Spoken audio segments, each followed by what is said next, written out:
దేవునికి మహిమ కలుగును గాక. ప్రభునందు ప్రియ దేవుని ప్రియులారా, ప్రభు పేరట మీ అందరికి వందనాలు, శుభాలు, మరణాత. ప్రియులారా, ఈ సాయంకాల సమయంలో మరొకసారి దేవదేవుని యొక్క నామములో మీ అందరికీ శుభాలు తెలియపరుస్తున్నా. ప్రియులారా, ఆత్మ సంపూర్ణమైన దేవదేవుని యొక్క సన్నిధి ఏమై ఉన్నదో అటు రీతిలో మనము కూడా కలిగిన వారముగా ఉండాలి. ఎందుకంటే దేవుడు మనకు అనేక రీతిలుగా ఆదరణ కలిగించేవారుగా ఉన్నారు. అందు నిమిత్తము మనం ప్రార్థన కలిగి ఉండాలి. మనుషులకి ప్రార్థన చాలా ప్రాముఖ్యత. ప్రార్థన లేకపోతే మనిషి జీవించడం మహా కష్టం. మనిషికి ప్రాణం ఎంత ముఖ్యమో ఈ దేహానికి, జీవిత ప్రయాణానికి ప్రార్థన కూడా అంతే ముఖ్యం. ప్రార్థన లేకపోతే మనుషుడు కూడా జీవించడం కష్టం. అనుకుంటారు మేము బతుకుతున్నాం కదా. లేదు లేదు, ప్రతివాడు పాపముకు ప్రాయశ్చిత్తమును పొందాలి. అంజుడైనను దేవుని బిడ్డ అయినను. అంజుడైతే మొక్కుతాడు, దేవుని బిడ్డ అయితే మొరపెట్టుకుంటాడు. రెండు విషయాల నిమిత్తము మనం ఈరోజు దేవుని మహిమ, యేసు ప్రభు మహిమ తెలుసుకుంటాకు మరొకరి 8వ మెసేజ్గా మనం ఈ వాక్యం తెలుసుకోబోతున్నాం. ప్రియులరా, అందుకొరకు ప్రార్థన. పరిశుద్ధుడు అయిన మా ప్రేమగల మా ప్రభువా, నీ కొందనాలు. నిత్యము పరిశుద్ధుడు పరిశుద్ధుడని కొనియాడబడుతూ, కీర్తించబడుతూ, ఆరాధించబడుచున్న ప్రభువా వందనాలు. ఈ సమయంలో మేము ప్రార్థిస్తున్నాం, విజ్ఞాపన చేస్తున్నాం, ఆరాధిస్తున్నాం. ప్రభువా, నీ ఆత్మ నడిపింపు మాకు దయచేశావు. నీ సన్నిధి కాపుదల మాకు అనుగ్రహించి నీ మేలైన దీవెనతో మమ్మల్ని నింపినందుకు వందనాలు. ప్రభువా, నీ సన్నిధి కాపుదలను నాకును తోడుగా ఇచ్చి నడిపించిన ప్రభువా వందనాలు.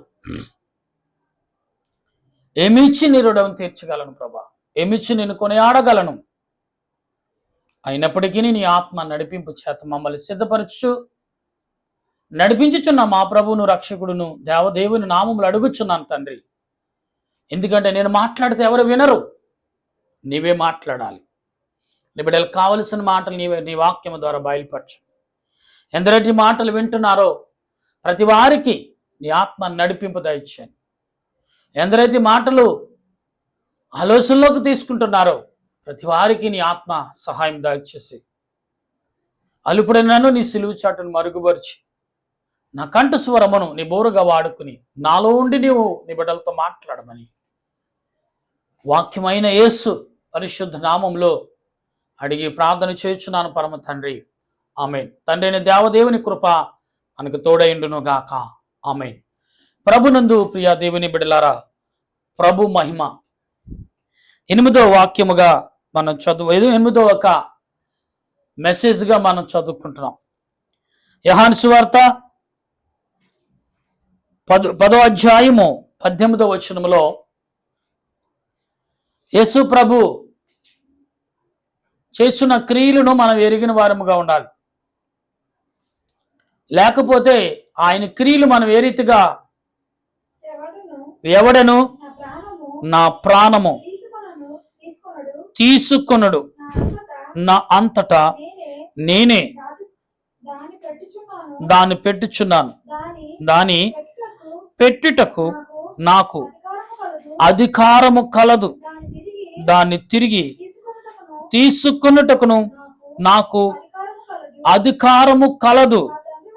నా తండ్రి వలన నీ ఆజ్ఞ పొందుతున్నను. దేవునికి స్తోత్రం. ప్రభునందు ప్రియులారా, తండ్రి లేకుండా కుమారుడు లేడు, కుమారుడు లేకుండా ఈ లోకం పాపం నుండి విడుదల పొందదు. ఎస్, తండ్రి ప్రయత్నం చేశాడు సాతానును గద్దించుట, కానీ అనేక రకమైన భక్తులను ఈ భూమి మీద ఏర్పరిచాడు, ప్రవక్తలుగా చేశాడు, ప్రవచించే వారంగా వారిని తీర్చిదిద్దాడు ప్రభు దేవదేవుడు. అయినా కానీ సాతానుగాడు వాడు ప్లాన్లో వాడు ఇంకా ఎక్కువగా మనుషులకు వేదన సృష్టిస్తున్నారు, రోధిస్తున్నారు ప్రజలు. ఏడుస్తున్నారు, దేవునికి మొరపెడుతున్నారు. మొరలు పరలోకములో గింగురమంటున్నాయంట. ఏమంటున్నాయి? పరలోకములో గింగురమంటుందంట. ఎవరు మొరలు? మనుషుల యొక్క మొరలు. అందుకు దేవుడు ఆనాడు అబ్రాహాముతో తీర్మానము చేసిన తీర్మానమును తన కుమారుడు ద్వారా తీర్మానము నెరవేర్చి, ఇదిగో నేను రాకపోయిన నా కుమారుడు రూపంలో నేను మీ మధ్యకు వస్తానని ఆనాడే అబ్రహాము కుమారుడు బలిచ్చినప్పుడు, ఇవ్వబోతున్నప్పుడు అబ్రహాము ఆగు అని బలి ప్రారంభము దేవుడే మొదటగా బలి నర్పించినట్టుగా మనం చూస్తున్నాం. ఇంతవరకు దేవుడు ఎక్కడ బలి ఇవ్వలేదు, ఎక్కడ బలి అర్పించు, కానీ బలిని సిద్ధపరిచిన వాడు దేవుడే. ఈ మాటను మనం గమనించాలి.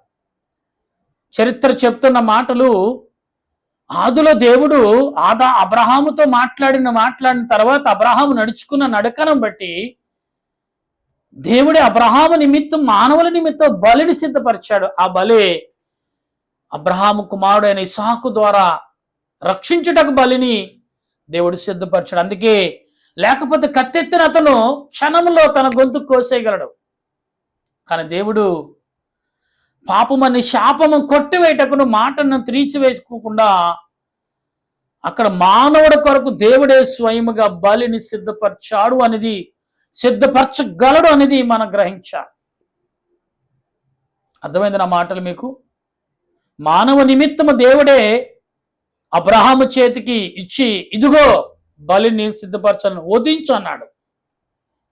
సిద్ధపరిచింది బలి.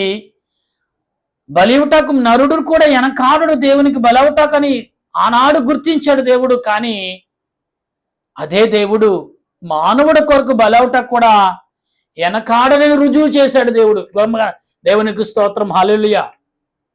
ఈ మాటలు చెప్తే నోళ్ళు గర్రపొడుస్తుంది నాకు.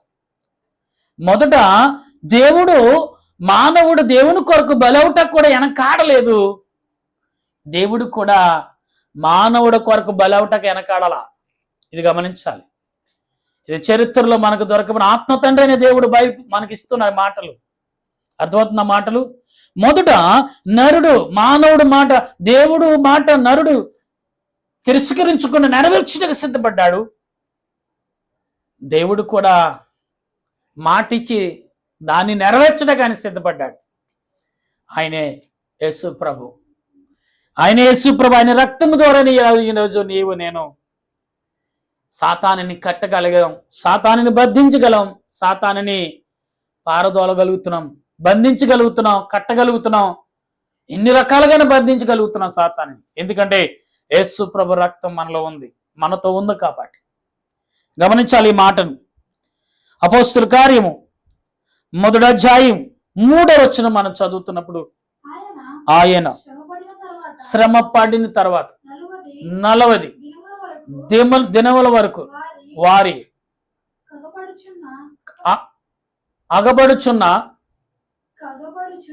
కగబడుచు దేవుని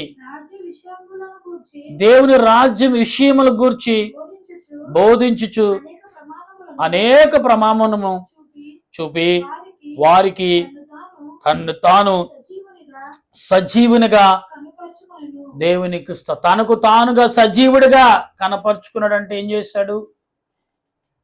మీ కొరకు నేను ప్రాణం పెట్టడానికి వచ్చేసాను, నా తండ్రి నన్ను సిద్ధపరిచి పంపించాడు. మీరే కాదు ప్రాణం మేమే పెడతాను, నా తండ్రి కూడా మీ కొరకు ప్రాణం పెడతానని ఇదిగో నన్ను పంపించాడు. మీరు దేవుని కొరకు ఏమిటగానే వెనకాడట్లేదు కదా. అయితే తండ్రి అయిన నా దేవుడైన తండ్రి కూడా వెనకాడడు మీ కొరకు ప్రాణమును, అంటే మిమ్మల్ని పాపము నుండి విడుదల చేయటకు ఆయన వెనకాడు. ఇవాళ భయపడుతున్న క్రైస్తవులారా, భయపడాల్సిన పని లేదు. ఎవరేం చేస్తారండి? మనలాంటి మనిషే కదా ప్రాణం తీస్తాడా? తీనివ్వండి, పరలోకానికి వెళ్ళిపోతాం. కొడతాడా? కొట్టనివ్వండి, దేవుడు 10 వాడిని కొడతాడు. ఇవాళ నీకు గాయపడవచ్చు, గాయం వాడి చేస్తే ప్రభు కడతాడు గాయాన్ని. గాయం కనపడకుండా చేస్తాడు, కానీ గాయపడ్డా నువ్వు కదా గాయపడతావు, ఆయనే గాయపడినట్టుగా ఆయన భావిస్తాడు. గమనిద్దాం ప్రియులారా, అటువంటి స్థితిని మనం కలిగి ఉండాలి. రోమాపత్రిక మనం చదువుదాం. రోమాపత్రిక 5:7 ఒకసారి మనం చదువుతున్నప్పుడు అపోస్తులైన పౌలు రోమా సంఘానికి రాస్తున్న మాటలు, నీతిమంతుని కొరకు సహితము ఒకడు చనిపోవుట అరుదు. అమ్మా, మంచివాణ్ణి కొరకు ఎవడైనా ఒకవేళ చనిపోగా తెగింపవచ్చు. అంటే యేసు ప్రభు అబ్రహాము తన కుమారుని ఇవ్వటకు ఆయన తెగించేశాడు. దేవునికి మహిమ, ఆనందం వేస్తుంది మాట వింటే. దేవుని కొరకు ప్రాణం ఇవ్వటకు తెగించవచ్చు కదా. ఎస్, అబ్రహాము తెగించేశాడు దేవుని మాటని వెనకాళ్ళ. ఆయన నా కొరకు ప్రాణం పెడతా, ఆయన నా కొరకు అన్ని సిద్ధపరచాడు. నా కుమారుడిని లేకుండా ఇచ్చినప్పుడు నా బిడ్డని ఇస్తే తప్పేంటి అని తనకు తాను సమర్థించుకున్నాడు. వెంటనే బలివుటకి వెళ్ళిపోయాడు. అందుకే యేసు ప్రభు కూడా ఏమంటున్నారు, మీరే ఇస్తే నా తండ్రి ఇవిడా అని యేసు ప్రభు ప్రవేశిస్తున్నారు. అందుకే నన్ను ఇచ్చేశాడు ఆయన మీకు. ఎవరండి ఆలోచించేది? చరిత్రలో ఎక్కడైనా ఉందా? దేవుడు తన కుమారుడిని ప్రజల కొరకు సమర్పించేశాడంటే ఎక్కడైనా రాసిందా? ఎన్ని గ్రంథాలు ఎక్కడైనా ఉందా? మన గ్రంథాల్లో బోధిస్తున్నాం, వింటున్నాం. పండితులారా, జ్ఞానవంతులారా, విద్యావంతులారా, ప్రవచించేవారులారా, ఒకసారి ఆలోచించండి. ఏ దేవుడు తన కుమారుణ్ణి మానవుల కొరకు బలిచ్చేశాడా? ఎస్, అది ప్రభు ఇచ్చాడు.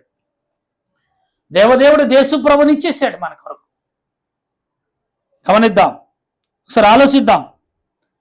ప్రకటన గ్రంథం 1:18 మనం చదువుతున్నప్పుడు, నేను మొదటివాడును,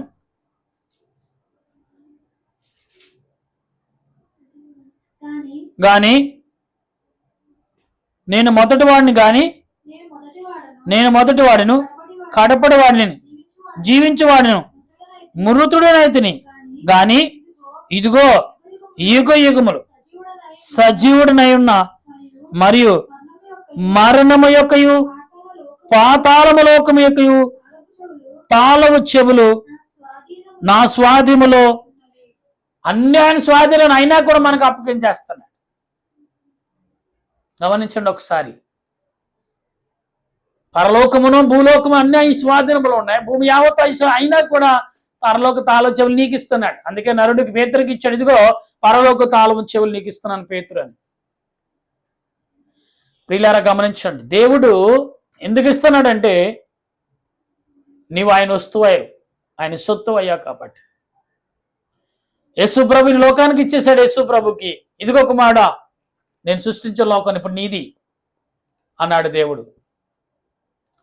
యేసు ప్రభు అంటే ఇదిగో కుమారుడా, ఇప్పుడు సృష్టించిన సృష్టి నువ్వు పరిపాలించు అని ప్రభుకి ఇచ్చారు. పరిపాలించినంత బాలం 33.5 సంవత్సరాలు పరిపాలిస్తున్నాడు. ఆఖరి గడియలు వచ్చినాడు. కుమారుడా, నీవు పరిపాలన కొరకే వెళ్ళింది, మనుషుల కొరకు బలవటానికి వెళ్ళావు, బలైపోమంటున్నాడు దేవుడు. అర్థమవుతున్న మాటలు? బలైపోయాడు దేవుడు. అది ఆయన చెప్పింది. కడపడివాడు మొదటి వాడును, జీవించేవాడును, మీతోటనే ఉన్నాను, ఆదిలో ఉన్నాను, ఇప్పుడు ఉంటున్నాను, మీ కొరకు ప్రాణం పెట్టడానికి వస్తున్నాను అన్నాడు. వచ్చేసాడు ఆయన, పెట్టేశాడు, మరలా వస్తానంటున్నాడు ఆయన. అంటే పరలోకం కంటే మానవులతో నడవటానికి, మానవులతో జీవించడానికి దేవుడు ఇష్టపడుతున్నాడు. అంటే మనం ఒకసారి ఆలోచన కలిగి ఉండాలి. కుమార్తెలారా, యవన బిడ్డలారా, మరలా నీతో దగ్గరకు వస్తానంటున్నాడు. ఎందుకు వస్తున్నాడని 1000 ఏళ్ళు పరిపాలన కూడా చేస్తాడు భూమి మీద. ఆయన ఎందుకు చేస్తున్నాడు? పరలోకంలో రాజ్యం లేక అన్ని ఉన్నాయి, కానీ మానవుడితో ఇష్టపడుతున్నాడు, నరులతో ఇష్టంగా ఉన్నాడు ఆయన. ఇక నిన్నెవడు ఏం చేయలేడు. ఏ రాజ్యం వచ్చినా, ఏ అధికారం వచ్చినా తల వెంట్ర కూడా కదపలేడు. గుర్తుపెట్టుకోండి. గమనిద్దాం. లూకాసు వార్త 20:38. లూకాసు వార్త 20:38 యేసు ప్రభు మాట్లాడుతున్న మాటని చదువుకుందాం. అబ్రహాము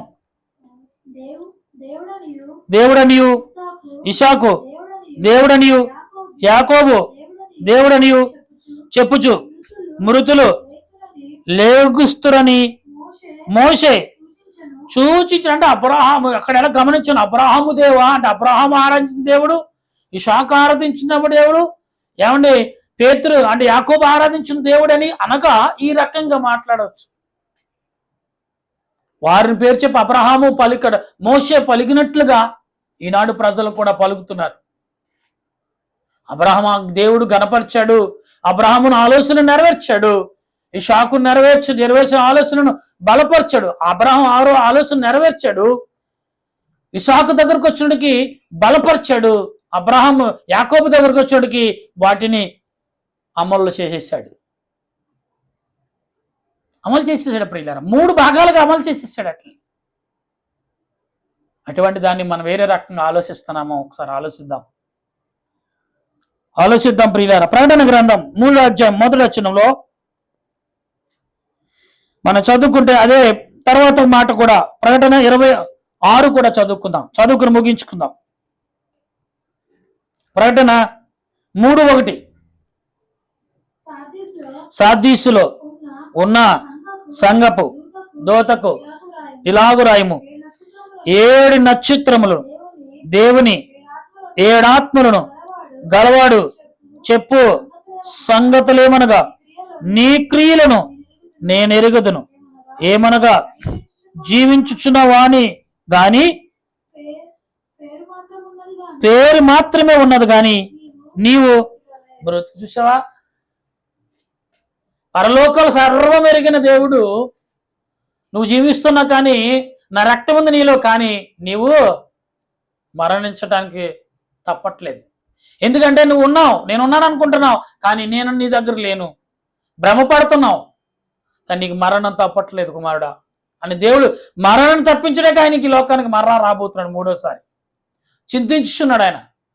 మొదటిసారి వచ్చాడు తండ్రి అనే దేవుడు ఈ లోకానికి, 2వసారి రాబోతున్నాడు ఆయన యేసు ప్రభు. గమనిద్దాం. ఆఖరి వచనం చదువుకుని ముగించుకుందాం. ప్రకటన గ్రంథం 20వ అధ్యాయం 6వ వచనంలో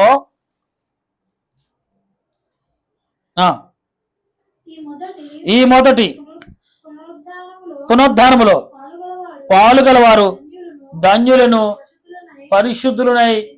అంటే ఇక్కడ కడపడవాడు మొదటివాడు అన్నట్టుగానే నువ్వు జీవిస్తున్నావు కానీ మృతుడివే అంటున్నాడు ప్రభు. ఇక్కడేమంటున్నాడు, అలా జీవించుకున్న దేవుని వైపు, దేవుని ఆత్మతో నువ్వు ఉన్నావని, దేవుని రక్తంతో నువ్వు కడగబడ్డావని అనుకుంటున్న పరలోకంలో పరిశుద్ధులతో మనం జీవించవచ్చని ప్రభు క్లియర్ గా చెప్పేశారు. ఎక్కడైనా గుండెలు బాదుకుని అరిసి బద్దలు కొట్టుకుని చెప్పే అవసరం లేదు, క్లియర్ గా ఇచ్చేశాడు. దేవుడు ఆదిలో అబ్రహాము చేసిన మరి అర్పణ ఏదైతే ఉందో ఆయన ఈ లోకంలో మన కొరకు అర్పణ చేశాడు. అందుకే దేవునికి ఏదైనా నువ్వు స్థాయి మించినది ఏదైనా నువ్వు చేస్తే దేవుడు నీకు కూడా స్థాయి మించిన క్రియ చేస్తాడు. గుర్తుపెట్టుకో కుమార్తె కుమారుడా, దేవుని పట్ల నువ్వు ఏదైనా స్థాయికి మించిన పని ఏదైనా నువ్వు చేయాలని తలంచితే దానికి 100 రెట్లు 1000 రెట్లుగా నీ ఎద్దకు పర్వతం వల్లే దేవుడు నీ దగ్గర నిలబెడతాడు. జాగ్రత్త. అందుకే దేవుని పని నిమిత్తము మనం ఆలోచన కలిగి ఉండాలి. దేవుని ప్రార్థన నిమిత్తం ఆలోచన కలిగి ఉండాలి. దేవునికి సన్నిధిలో మనం ప్రార్థన, అందుకే ప్రభు మహిమను మనం ఎరిగిన వారముగా ఉండగల ఆ పరిశుద్ధాత్మ దేవుడు ఈ దినమున ఆయన ఏర్పరిచిన సిద్ధపాటు నీరాయి నాడు కూడా నెరవేరుతుందనేది భయపడే క్వశ్చనే లేదనేది పరిశుద్ధాత్మ దేవుడు మనందరితో ఉండి బలపరచును గాక. ఆమేన్. ప్రార్థన చేద్దాం. ప్రేమగల మా ప్రభువాని కొందనాలు, స్తోత్రాలు. ఈ సమయంలో నాయన నీ నామాన్ని బట్టి మేము ప్రార్థిస్తుండగా పాపమును విడిచిపెట్టి పాప క్రియలను, పాప తలంపులు, పాప ఆలోచనలను దూరపరిచి నీ ఆత్మ నడిపింపును ప్రార్థన కలిగి మేము ఉండాలి ప్రభా. నీ సన్నిధి యొక్క భాగ్యములోని నీ ఆత్మ నడిపింపులో మేము జీవించాలి తండ్రి. ఎందుకంటే ప్రార్థన లేని కుటుంబం, ప్రార్థన లేని బ్రతుకు, ప్రార్థన లేని జీవితం వ్యర్థమనే చెప్తున్నావు. వ్యర్థంగానే భావిస్తూ బ్రతుకుతున్న మా బ్రతుకులకు నీవే మార్గము, నీవే సత్యమై, నీవే జీవమై, నీవే స్వతంత్రత ఆత్మీయ మేలువై ఉండమని ప్రభును రక్షకుడును దేవదేవుని నామములో ప్రార్థిస్తున్నాను తండ్రి. దేవా, దయగల రాజా, ప్రేమగల మా ప్రభువా, వందనాలు తండ్రి. ఈ సమయంలో మేము ప్రార్థిస్తుండగా మా ప్రార్థనకు నెరవేర్పును, మేలైన దీవులను ఆశీర్వాదంగా మార్చమని ఆత్మరూపుడు రక్షణకర్త అయిన దేవదేవుని నామములో అడిగి బ్రతిమాలి ప్రార్థిస్తున్నాను. ఈ సమయంలో మా ఆయన రేపు ఎల్లుండి ఎలక్షన్ జరగబోతుంది. మరి ఇండియాలో కొన్ని రాష్ట్రాలకు ఎవరిని ఏ రీతిగా సిద్ధపరచుకున్నావో, ఎవరిని ఏ రీతిగా నువ్వు బలపరుచున్నావు నీ చిత్తం ప్రభా. ఆంధ్ర రాష్ట్రంలో ఈ రోజుతో ఎలక్షను ప్రసంగాలు ముగించినవి ఒకరినొకరు మాట్లాడుకున్నారా? ఏదేమైనప్పటికీ అందరిని చూస్తూనే ఉన్నావు. ఎవరికి ప్రజల పట్ల దయను, ప్రజలకు సపోర్టుని ఎవరికి ఏమైనా ఉన్నావో నీ ఇష్టాన్ని బట్టి, నీ ఉద్దేశాన్ని బట్టి నడిపించి, ఎవరు శత్రువులు కదా, అందరూ మిత్రువులే, ఒకే రక్త సంబంధములే, ఒకే ప్రాణముతో జీవించిన వారమే, ఒకే భావముతో కలిగిన వారమే. మతాలు వేరు, కులాలు వేరు, జాతులు వేరు, ప్రాంతాలు వేరు, దేశాలు వేరైనా కానీ ఆత్మ ఒకటే. అది ప్రాణముగా మాలో సంచరిస్తుంది. అది నీ ఆత్మని నమ్మొచ్చు. ఈ ఉదయ కాలం నుండి ఇప్పటి వరకు మాకు తోడుగా ఉండి ఈ సమయంలో సాయంకాలం పూట ప్రార్థించే కృప మాకును, నా దేశ ప్రజలకు, నా దేశ నాయకులకు, పెద్దలకును, చిన్నలకు, వృద్ధులకును అందించిన దేవా, నా బంధుమిత్రులకు, స్నేహితులకు, అన్నాదములు, అక్కాజీలకు, ప్రార్థన ఎందరైతే వింటున్న వారందరికీ నీ ఆత్మ నడిపింపును, నీ కృప దయ చూపించమని క్రీస్తు ప్రభు నామమును ప్రార్థన చేయుచున్నాను పరమ తండ్రి, ఆమేన్. మన తండ్రి అయిన దేవుని ప్రేమ, దేవాతి దేవుని కృప, పరిశుద్ధాత్మిక ఆదరణ ఇప్పుడు ఎల్లప్పుడూ సదా తోడుగా ఉండి నడిపించును గాక. ఆమేన్, ఆమేన్, ఆమేన్. మరణాత అందరికీ.